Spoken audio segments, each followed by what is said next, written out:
शेतकरी बंधूंनो नमस्कार.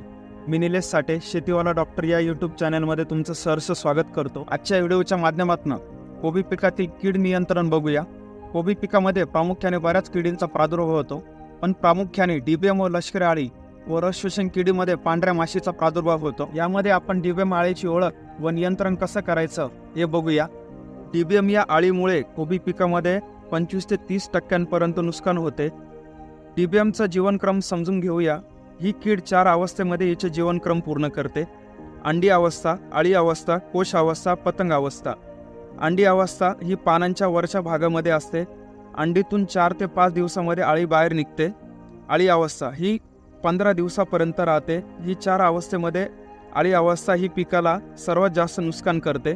कोश अवस्था ही पानांच्या वरच्या भागामध्ये दिसते. पतंग अवस्था ही पुढची पिढी तयार करायचे काम करत असते. या किडीच्या नियंत्रणासाठी आपल्याला एकात्मिक कीड व्यवस्थापन पद्धतीने काम करायचे आहे. कोबी पिकामध्ये सुरुवातीला लागवड करण्यावेळी 4 बाजूने मोरी पिकाची लागवड करायची आहे. या मोरी पीक डीबीएम आळीसाठी आकर्षण ट्रॅप क्रॉप म्हणून काम करते. एकरी 5 कामगंध सापळे लावावेत. आता आपल्याला कीड नियंत्रणासाठी पुढील फवारणी घ्यायची आहे. मिराया एकरी 300 ग्रॅम, समिट एकरी 180 ml, ग्रासिया किंवा सिनोवा एकरी 160 ml.